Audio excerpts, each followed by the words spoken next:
उत्तरा के गर्भ से एक बालक का जन्म होता है और वही बालक जिसका नाम रखा जाता है परीक्षित। ये वो बालक है जो कुरुवंश का, पांडव वंश का आखिरी बालक, मतलब इस अगर ये हट जाता तो ये वंश समाप्त हो जाता, फिर इस वंश को आगे बढ़ाने वाला कोई नहीं होता। परीक्षित का जन्म होता है और परीक्षित का जन्म कोई सामान्य जन्म नहीं था। अश्वत्थामा ने अपने क्रोध में पांडवों को मारने के लिए और उत्तरा के गर्भ को नष्ट करने के लिए बाण छोड़े थे, और जब उसने वो बाण छोड़े तो दौड़ते हुए उत्तरा पहुंची भगवान श्री कृष्ण। भगवान श्री कृष्ण विदा ले रहे थे द्वारका जाने के लिए, तो द्वार पर सब खड़े हैं, कृपाचार्य खड़े हैं, कुंती खड़ी है, पांडव खड़े हैं, आदि आदि लोग खड़े हैं और भगवान श्री कृष्ण विदा ले रहे हैं। तब उत्तरा दौड़ी दौड़ी आई, सीधे भगवान श्री कृष्ण के चरणों को पकड़ लिया, मुझे बचाइए, मेरे गर्भ को नष्ट करने का प्रयास कर रहा है, देखिए तीर मेरे पीछे पड़ा है। भगवान उसी क्षण सूक्ष्म रूप धारण करके उसके गर्भ में प्रवेश करके गदा घुमाते हैं और उसको शांत करते हैं। वहीं दूसरी ओर वो शुक जो अमर कथा अर्थात श्रीमद् भागवत श्रवण कर रहा था, देवी को सुना रहे हैं जो भगवान शिव, और जब भगवान शिव ने देखा तो भगवान शिव ने अपना त्रिशूल उसके पीछे लगा दिया। त्रिशूल पीछे है, शुक आगे है।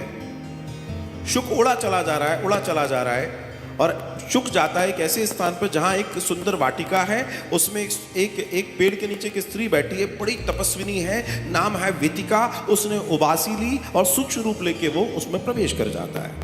वो है व्यास जी की पत्नी, और 12 वर्ष तक चुपचाप गर्भ में बैठा रहता है। व्यास जी बार बार कहते हैं भैया बाहर निकल, बाहर निकल, बाहर निकल। वो कहता नहीं निकलूंगा, माया बहुत प्रबल है, मैं माया के चक्कर में पड़ गया तो गड़बड़ा जाऊंगा। व्यास जी बहुत समझाने का प्रयास करते हैं, बोला मैं तुम्हें आश्वस्त करता हूं, बोला तुम भी माया में हो, मैं तुम्हारी बात कैसे मान लूं। बोला किसकी मानेगा, बोला मायापति की। मायापति अगर आश्वस्त कर दें कि माया का प्रभाव मुझ पर नहीं होगा तो मैं बाहर आने को तैयार हूं। नारायण स्वयं प्रकट होते हैं, कहां, वापस उस गर्भ में जाकर उससे कहते हैं कि मैं तुझे कहता हूं कि तुझ पर माया का प्रभाव नहीं पड़ेगा।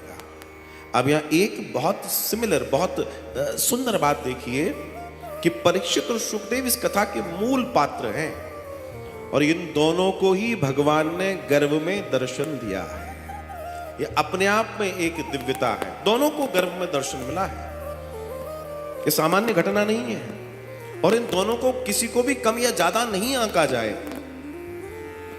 श्री सुखदेव जी यहां धीमे धीमे बड़े हो रहे हैं पांडवों के साथ, और यहां परीक्षित जी बड़े हो रहे हैं पांडवों के साथ। सुखदेव जी अनंत ऐश्वर्य के साथ जैसे ही बाहर आए हैं, 2 वर्ष और आयु बढ़ी और सीधे वन में चले गए, और फिर वन में ही रहने लगे क्योंकि माया के प्रभाव से बचना चाहते हैं।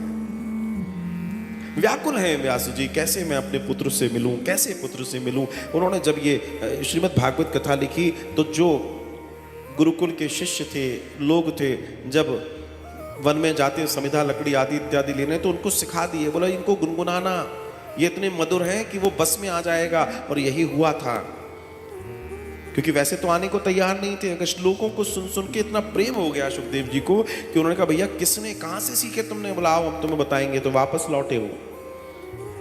तब भगवान वेदव्यास जी ने उनको श्रीमद् भागवत कथा पूर्ण रूपेण सुनाई, बताई, सिखाई।